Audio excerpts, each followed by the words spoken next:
Top 10 vintage cars. Number 1. 1967 Chevrolet Impala. The 1967 Chevrolet Impala had a combination of elegant contours and slickness that was rare for a full-size car.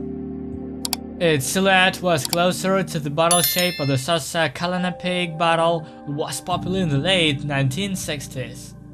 The two-door hardtop looked particularly elegant with a flat, continuous semi-enclosed roofline.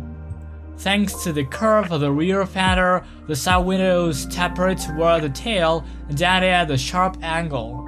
In 1968 till 1970, a similar but stiffer roof shape was given to the Dodge Charger. As for the Chevrolet Impala in 1967, it featured a wide radiator grille wrapping around the corners in the front fenders, an integrated front bumper, and a 3-section rectangular taillight located between the rear bumper's recess and the chrome-plated tailgate frame. The interior features an energy-absorbing steering column, a 3-spoke steering wheel, a new instrument panel with 3 round indicators, and shoulder safety belts. Like other full-size models of this generation, the 1967 Chevrolet Impala was based on an independent perimeter frame with a 119-inch wheelbase. The front suspension was independent with double wishbones, springs and lateral stabilizer bars, and the rear suspension was independent with springs and leaf springs. Most engines were carried over from the previous year. 1.4-liter inline 6 with 155 HP, 4.6-liter V8, 283,195 HP, 5.4-liter V8, 327,275 HP, and 6.5-liter V8, 396,325 HP. The most powerful 7-liter V8 427 turbojet engine was available only as standard with 385 HP, but there were high-performance versions with 425 HP or even 435 HP available at some dealers. These engines could only be ordered with a manual transmission, while other powertrains could be equipped with an automatic transmission, 2-speed power glide or 3-speed turbo hydromatic. This car costs about $41,000. Number 2. 1960 Pontiac Catalina. Pontiac, a division of the American company General Motors, specializing mainly in the production of sports cars, headquartered in Detroit, Michigan, USA. The Pontiac Catalina was a full-size muscle car. The name Catalina was first used in 1950 for a sedan body that appeared in the Chieftain 8 and the Lux 8 series. In 1959, the Catalina became a standalone model and Pontiac's entry-level car. The first Catalina was available in convertible and convertible with a hardtop with doors and windows off.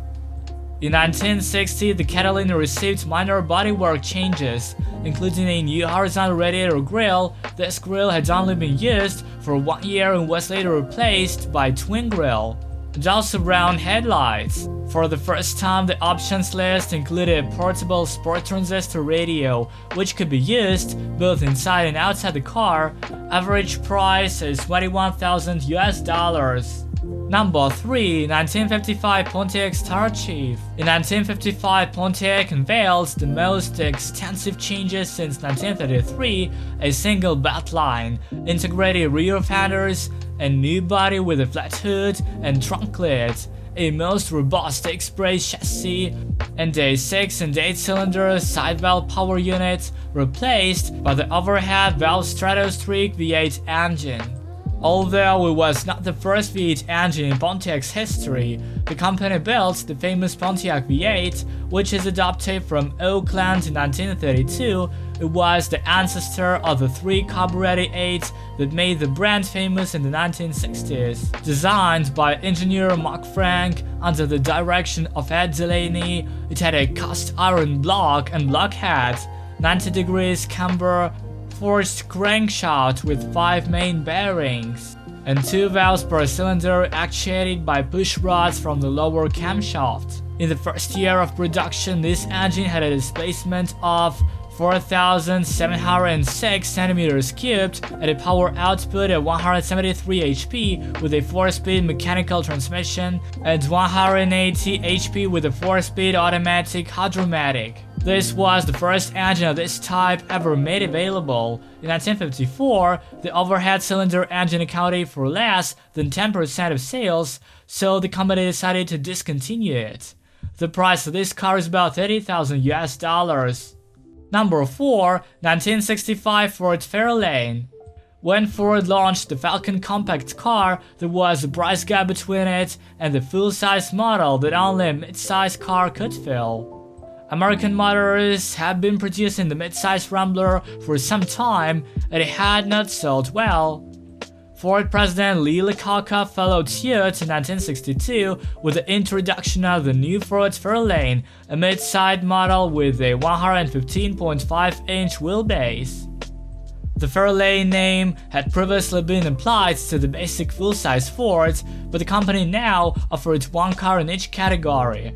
The full-size Galaxy, the mid-size Fairlane, and the compact Falcon GM did not introduce the Chevrolet Chevelle until 1964, while Plymouth and Dodge only reduced their standard models.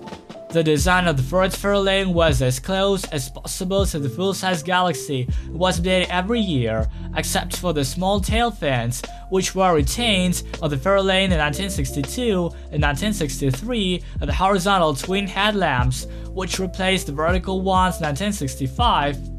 Internally, the Ford Fairlane had much in common with the Falcon: a load-bearing body, independent spring suspension in the front, left springs in the rear, hydraulic drum brakes, and a small 13-inch wheels.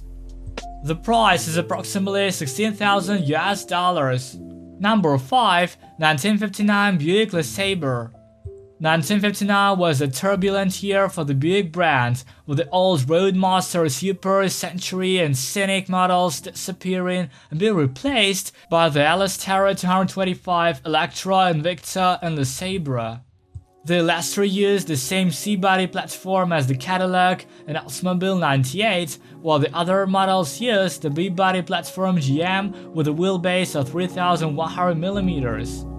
All models featured a new design with sloping twin headlights, sloping visors, matrix radiator grille, angular fins, and round taillights in the shape of jet airplane wingtips. The Le Sabre range included 6 body types: 2- and 4-door hardtops, twin 4-door sedans, convertibles, and a 4-door station wagon.